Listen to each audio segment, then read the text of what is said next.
ছাব্বিশের ভোটের আগে রাজ্য বাজেটে কার্যত মাস্টার স্ট্রোক দিলেন মুখ্যমন্ত্রী মমতা বন্দ্যোপাধ্যায়। লক্ষ্মীর ভান্ডারের বরাদ্দ বৃদ্ধি থেকে বেকার যুবকদের জন্য নতুন যুব সাথী প্রকল্প, জনমোহিনী সব ঘোষণায় বাজেটকে কল্পতরু করে তুলল রাজ্য। 100 দিনের কাজেও রেকর্ড বরাদ্দের প্রস্তাব দিয়ে কেন্দ্রকে পাল্টা চ্যালেঞ্জ ছুড়লেন অর্থমন্ত্রী। সাধারণ মানুষের পকেটে সরাসরি সুবিধা পৌঁছে দিতে সরকারের এই বড় পদক্ষেপ কি ভোটের সমীকরণ বদলে দেবে? দেখুন, ভোটের নির্ঘণ্ট ঘোষণা না হলেও 26-এর মহাকরণের আগে রাজ্য বাজেটে কার্যত মাস্টার স্ট্রোক দিলেন মুখ্যমন্ত্রী মমতা বন্দ্যোপাধ্যায়। একদিকে লক্ষ্মীর ভান্ডারের বরাদ্দ বৃদ্ধি করে নারী শক্তির মঞ্জয়, অন্যদিকে বেকার যুবক যুবতীদের জন্য নতুন প্রকল্পের ঘোষণা। এক কথায় বৃহস্পতিবারের অন্তর্বর্তী বাজেট যেন সাধারণ মানুষের জন্য কল্পতরু। কেন্দ্রীয় বঞ্চনার অভিযোগকে হাতিয়ার করে 100 দিনের কাজেও বড় অঙ্কের বরাদ্দ ঘোষণা করল রাজ্য। 21-এ ক্ষমতায় আসার পর মুখ্যমন্ত্রী রাজ্যের মহিলাদের কথা ভেবে চালু করেছিলেন লক্ষ্মীর ভান্ডার প্রকল্প। বর্তমানে এই প্রকল্পের জনপ্রিয়তা আকাশ ছোঁয়া। বৃহস্পতিবারের অন্তর্বর্তী বাজেটে সেই লক্ষ্মীর ভান্ডারের বরাদ্দও বাড়ানো হলো। লক্ষ্মীর ভান্ডারে ধামাকা, লক্ষ্মীর ভান্ডারে বাড়ল মাসিক বরাদ্দের পরিমাণ।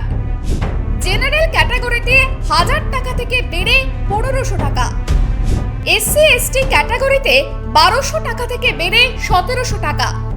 উপভোক্তার সংখ্যা বেড়ে দাঁড়ালো 2,41 লক্ষ। বলা হলো লক্ষ্মীর ভান্ডার ফেব্রুয়ারি মাস থেকেই তারা পাবেন। 500 টাকা করে বেড়ে গেল সবার জন্য। চলতি মাসেই বাড়তি টাকা হাতে পাবেন মহিলারা। সরাসরি ব্যাংক অ্যাকাউন্টে ঢুকবে বর্ধিত বরাদ্দ। লক্ষ্মীবারে বাড়তি লক্ষ্মী লাভের ঘোষণায় স্বাভাবিকভাবেই খুশি মহিলারা। রাজ্যের শিক্ষিত বেকার যুব সমাজের জন্য নতুন প্রকল্প ঘোষণা করল মমতা বন্দ্যোপাধ্যায়ের নেতৃত্বাধীন তৃণমূল সরকার। অন্তর্বর্তী বাজেটে যুব সাথী নামে নতুন প্রকল্পের কথা ঘোষণা করল সরকার। নতুন প্রকল্প যুব সাথী শিক্ষিত বেকারদের জন্য মমতা সরকারের বড় উপহার। কর্মসংস্থান না হওয়া পর্যন্ত প্রতি মাসে 1500 টাকা ভাতা। সর্বাধিক 5 বছর পর্যন্ত মিলবে এই আর্থিক সাহায্য। প্রকল্পটি চালু হচ্ছে আগামী 15ই আগস্ট থেকে। এবং আজকেও যে বলা হলো লক্ষ্মীর ভান্ডার ফেব্রুয়ারি মাস থেকেই তারা পাবেন।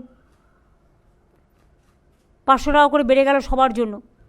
100 দিনের কাজের প্রকল্প থেকে মহাত্মা গান্ধীর নাম বিতর্কের প্রতিবাদে রাজ্য সরকার একই ধাঁচে নিজেদের প্রকল্পে যুক্ত করেছিল বাপুর নাম। রাজ্যের কর্মশ্রী প্রকল্পের নাম হয়েছিল মহাত্মাশ্রী। এবার সেই প্রকল্পে বরাদ্দ বৃদ্ধির প্রস্তাব দেওয়া হলো রাজ্যের অন্তর্বর্তী বাজেটে। 100 দিনের কাজে 2000 কোটি টাকা বরাদ্দের প্রস্তাব দিলেন অর্থমন্ত্রী চন্দ্রিমা ভট্টাচার্য। চতুর্থ মমতা বন্দ্যোপাধ্যায়ের সরকার ক্ষমতায় এলেই তা কার্যকর হবে। 100 দিনের কাজে জোর, কেন্দ্রীয় বঞ্চনার পাল্টা জবাব রাজ্য সরকারের। মহাত্মাশ্রী প্রকল্পে 2000 কোটি টাকা বরাদ্দের প্রস্তাব। চতুর্থবার তৃণমূল ক্ষমতায় এলে আরও গতি পাবে এই প্রকল্প। উপকৃত হবেন রাজ্যের লক্ষ লক্ষ প্রান্তিক কৃষক ও শ্রমিক। 100 দিনের কাজও আপনারা জানেন, যেটা আমরা কর্মশ্রী উঠি, আমাদের মহাত্মা গান্ধীজির যে নারেগা প্রোগ্রাম, মহাত্মাজির নামই তুলে দেওয়া হয়েছিল, সেখানে আমরা শুরু করেছিলাম কর্মশ্রী। যেদিন থেকে গান্ধীজির নাম তুলে দেওয়া হয়েছে, আমরা তাকে স্মরণ করবার জন্য, তাকে শ্রদ্ধার্ঘ্য নিবেদন করবার জন্য আমরা মহাত্মাশ্রী করেছি। সেটা আগে 75 দিন ছিল, এবার বাজেটে সেটা 100 দিনের হয়ে গেল এবং সেজন্য বাজেট প্রভিশন রাখা হয়েছে। অন্তর্বর্তী বাজেটে আশাকর্মী, সিভিক ভলেন্টিয়ার ও পার্শ্ব শিক্ষক, অঙ্গনওয়াড়ি কর্মীদের জন্য বড় ঘোষণা। বাড়ছে ভাতা, সেই সঙ্গে আশাকর্মীদের দেওয়া হবে মাতৃত্বকালীন ছুটি।